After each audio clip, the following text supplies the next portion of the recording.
All right, let's talk about the 4 key understandings that you've got to have knowledge of in order to make sure that you're successful for 2019 and beyond. So I'm going to pass it over to Mr. Livingston to kick us off with key understanding number 1, and I'll be posting the notes in the chat as well, so you can follow along that way. Take it away, Justin.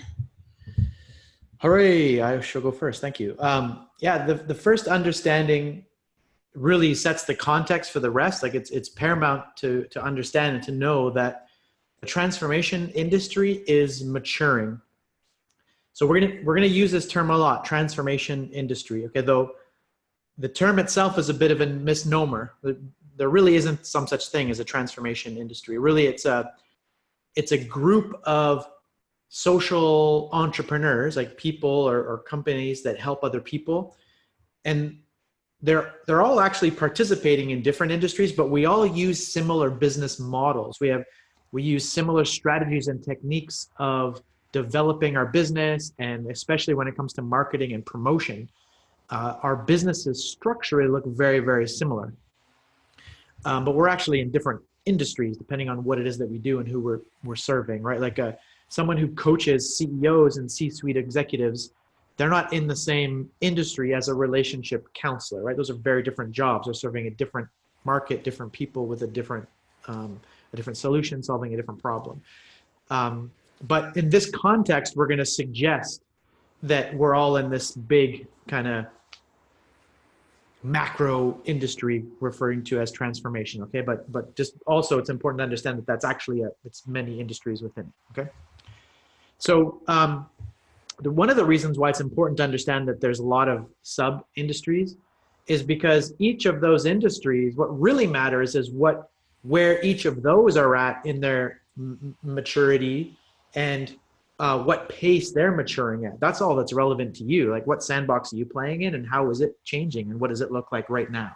Okay, so we're gonna talk about how these industries are changing, but that doesn't mean that it's gonna look exactly the same for each of you. It could be, there could be subtle or even not so subtle differences. In all of the areas of transformation, I would say that the one that's matured the most or is maturing the fastest is the one that Cal and I have been playing in for the last decade, which is the business side of transformation. That tends to be the one that the rest of them kind of watch and observe and emulate, and so that one tends to be the furthest ahead with regards to maturity. But anyway, this idea of market maturation, one of the things that's important is that to have the knowledge that it's happened only in every single industry that's ever existed throughout humanity. So this isn't like a theory that, the three of us got together and we're like, hey, you know what I think? Maybe this is what's happening. It's like, well, no, this is what always happens, always. So nothing that you're going to hear tonight is made up by any of us three. This is, things that we've learned from people smarter than, well, not smarter than Tony, but smarter than smarter people than us. So industries, when they start off in the young phase, a lot of times people refer to that as the Wild West phase. And in the Wild West phase, a lot of things about doing business are very easy. Callan and I were fortunate enough to get into the business side of transformation when it was very, very young.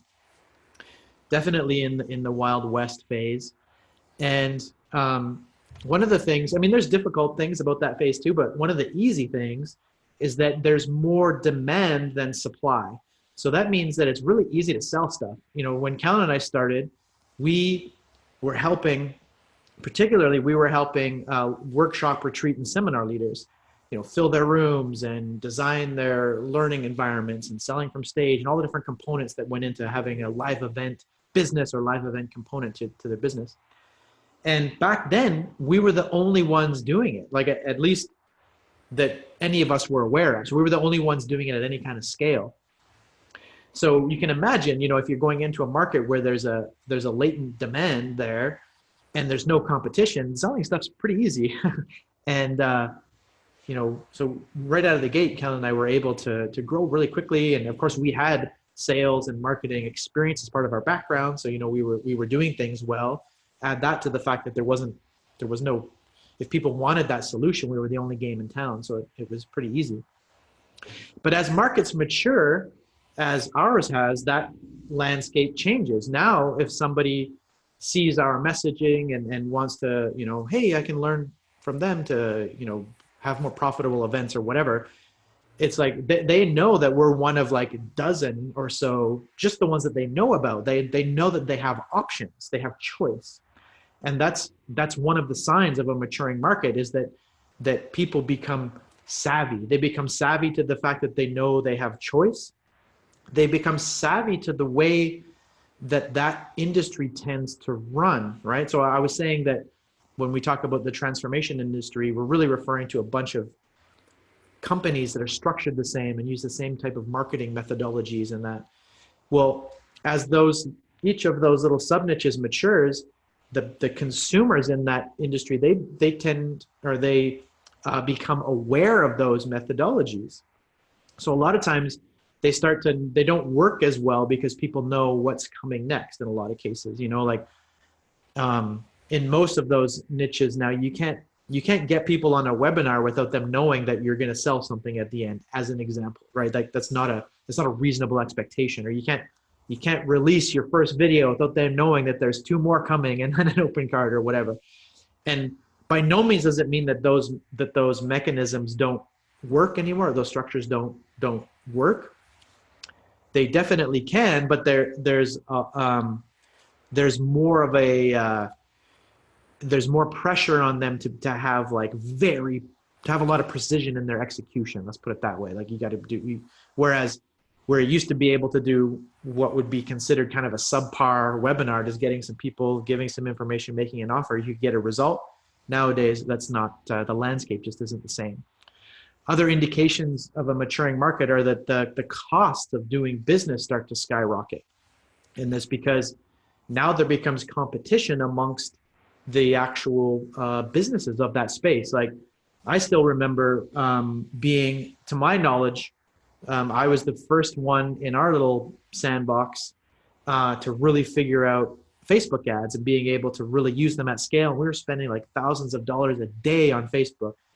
And I remember, this wasn't all that long ago, we would make 2.5 times our spend back within 96 hours. And the only problem I had at that time was trying to figure out how to spend more money, because I was spending literally as much as I could figure out how to spend on Facebook. I was spending because we were making so much. Now, of course, that heyday of social media advertising had its own little Wild West, right? That didn't last very long.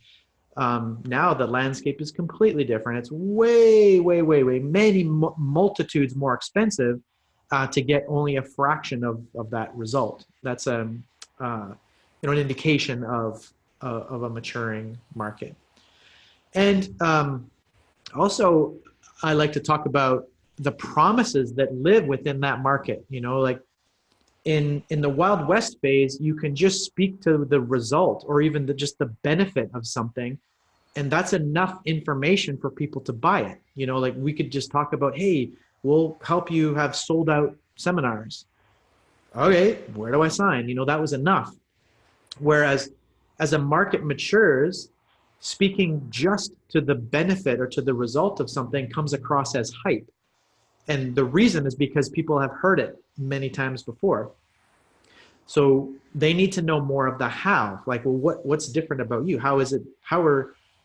What about your methodology or whatever is better or faster or more efficient or whatever the case might be. Again, if you take a look at the business side of transformation, that little sub niche, again, that Cal and I have been in for a decade, if you look at the dominant offers of that space right now, they're very how based. They're things like, as opposed to benefit or result based, like product launch formula or the ask method, or Stu McLaren's recurring revenue revolution methodology, right? This whole tribe process and memberships and whatnot. Those offers are very how based, and those are the ones that are dominating that market right now. Again, that's an indication of a maturing market. Those those promises made, you know, the way they're being made now, if they were made 10 years ago, they would have fell flat. They would have confused people, being like, what are you talking about? You know, because the market just didn't have that savviness. If you look at weight loss as an example, you can't just say, hey, we can help you lose 15 pounds in the next 20 days. That's hype. Whereas, you know, 15 or 20 years ago or whatever, that was a promise that people could make and make a lot of sales. But now in that very mature, the weight loss niche is very mature. So now it's like the ketogenic diet and, you know, intermittent fasting and these very technical how to, or like what I call a how based promise, is what dominates that space. You got to get into the how of it. What is it that's different or unique about this? And the result is kind of implied. If you just speak to that, again, it comes across as hype. So that's indications of markets maturing. So you can kind of look in with regards to your whichever, you know, industry or sub niche that you're playing in, and which of those, or there's many others too, but, you know, start to look at what evidence are you seeing that market might be maturing. One of the things that I think is super important, and I think likely probably the biggest takeaway from this little section that I'm leading here, is that, how do I phrase it? When markets mature, almost every single time, well, in every single time that I've researched, okay, and I've researched a lot of industries, but obviously I haven't researched them all. So I don't know if this is true 100% of the time, but it appears to be true very close to that anyway. And that is that as a market leaves the Wild West phase into a more mature phase, there's a changing of the guard of the companies that are dominating that space, or that are, you know, that are the most successful, or the industry leaders, put it that way. So why is that? It's very interesting. You know, probably a number of years ago, I would have guessed like, well, maybe like smarter people come along and figure out ways to make the models obsolete or something like that. But from what I've witnessed, that doesn't appear to be the case. It's not that anyone's dumb and other people are smart, or some people are smart, other people are smarter. By all indications, what I found is that it's simply that as the landscape changes, you have a bunch of companies that have an attachment to models and methodologies that used to work, or that provided them a certain result. I was kind of speaking to it a little bit earlier. And then as the landscape changes, they just double, triple, quadruple down on what they know and the attachment to what that is. And the companies that kind of take their spot at the top are the ones, they're typically a lot younger, not younger meaning younger people, although that could be the case, but the businesses themselves are younger, and they simply just don't know any better. They're quicker to jump on the structures and the methodologies that just happen to be more efficient in the moment. So it's not like they're necessarily smarter to figure out the model. They just do naturally what works better. No different than like Carolyn and I did 10 years ago. We just used the methodologies and the tactics that work the best. And like a lot of our colleagues, as those methodologies started to not necessarily be the ones that work the best, we're not necessarily the quickest ones to abandon them onto the next, because we have that attachment. You know, we knew, and in a lot of cases we were teaching those methodologies too, a lot of us, which just reinforces that attachment. So that's typically how that changing of the guard happens. And the reason why I think that's the big takeaway is because I just want you to be aware of that and be careful of that moving forward. And because I think you don't want to fall into the trap that almost everyone seems to fall in. So watch for that. The other big takeaway from this is that as markets mature, really what happens is that from a business model perspective, there becomes a split. And so you'll find that companies dominate a space in its Wild West phase. And then as that market or that industry matures into its next phase or more mature phase, the dominant companies or the successful companies, they split into one of two models. So there's one model that works, and then it splits into two different ones. So the two splits, or sorry, the two pieces of the split, I guess is a better way of phrasing it. There's two types. I'll just get into what they are. So the first one we call the practitioner model. So it's a model where the founder of the business is directly involved. Their DNA is crucial to the success of that enterprise. So they're involved in the making of the promise, and they're crucial to the delivery of the promise.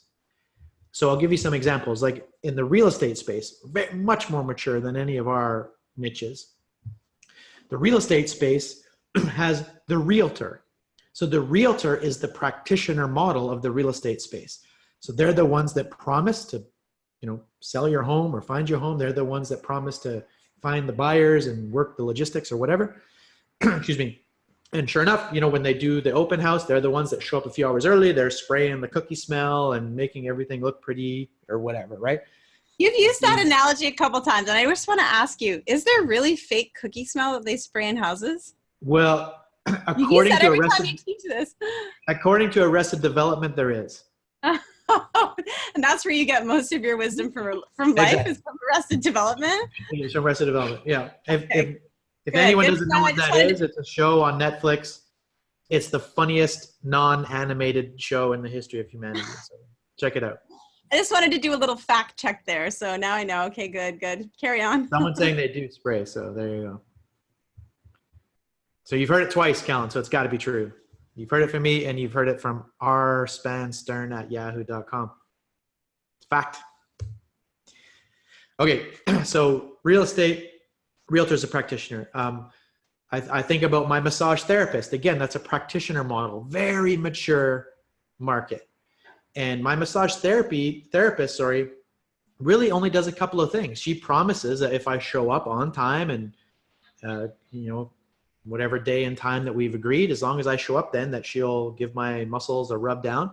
And sure enough, I show up there, I, get under the blanket face down, the drill. Sure enough, she's the one that comes in and gives me the massage. Doesn't do very much else, right? She promises and then delivers.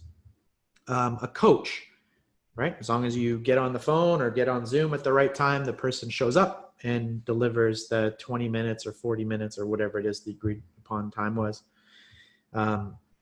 Yoga instructors, again, practitioner, right? They show up, the group comes, they're the one leading, and they're the ones that promise to lead the session, and they're the ones that are there front and center leading the session. So those are examples of a practitioner model of different markets.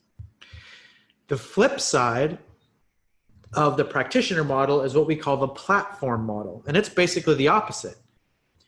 It's when the founder or founders are completely independent from the promise and the delivery or they're not, the business is not dependent on them in any way, shape, or form to have whatever the impact it's trying to have. Typically, there's a bunch of different types of platforms in any niche, but one of the most common ones is for a platform to provide infrastructure to the practitioners of the market. So I'll give you some examples. I used the idea of a realtor in real estate. Well, the opposite is the realty. The companies that are providing all of the infrastructure, everything else that the realtor needs to be successful is provided to them by the realty. But it's not dependent. The realty is not dependent on any one realtor or any one personality of any kind to be successful. It's completely independent from the personalities involved. Relative to my massage therapist, well, the software that she uses for people to book their appointments online, that's a platform. That's not dependent on any one of the massage therapists or whatever, could be hundreds, could be thousands, could be tens of thousands, hundreds of thousands of different practitioners that use that same software. It's not dependent on any one of them to be successful. It's independent, but it provides a piece of infrastructure. A coaching company would be a platform model as opposed to a single coach that would be a practitioner. So a company that employs coaches to fulfill coaching packages, that's a platform. It's not dependent on any of those coaches to be successful. Relative to the yoga practitioner, there's an app you can download on your phone called Pocket Yoga. It's a membership-based application that you can bring with you and on the road, or you can have it at home, and you can do yoga sessions wherever, right? From the convenience of your home or when you're traveling or whatever. That's an example of a platform. It's an online application, or sorry, a device-based application. And there's lots of different yoga practitioners that all have their little things in there, and you can pick and choose which ones you want to learn from. So that's an example of a platform as opposed to the yoga instructor individually, who is the practitioner. So that's the key understanding. Number one is the fact that the space is maturing. That typically speaking, what happens is that the people that are successful in one phase, almost all the time, all of a sudden become unsuccessful in the next phase. And remember, I'm saying not because they're not smart enough to be successful or anything like that. It's only because they remain attached to the previous ways of doing business, or the previous model, which, and I'll speak to in a second actually what that model is. And then the last point is that there becomes this split. So, to be successful moving forward, at the very least, you better be clear. Are you in a practitionership model, or are you in a platform model? You need to understand what's the difference and which one are you. And previous to that, the model that people have an attachment to that was successful in the Wild West phase, and the one, the model that Kellen and I had built, was really a hybrid model. It was both. It was kind of a platform in that we built a lot of infrastructure, and we had other people leading our events, and we had other people doing some coaching, like there was parts of our business that weren't dependent on us. But when it came down to the marketing and some of the higher end stuff, like there was still parts of it that were fused right into our DNA, particularly Callan's. And, she was on the launch videos and hosting the webinars and doing the speaking engagements, and there was a lot of it that was attached directly to her personality. So it was kind of this hybrid, which in the Wild West phase is necessary. That's how you be successful, because that infrastructure doesn't exist outside. The market's too young. Nobody developed it. You got to build it yourself. That's how it works. But over time, that becomes incredibly inefficient, and those businesses become overtaken by the ones that are very clear. Either they're the platform or they're the practitionership.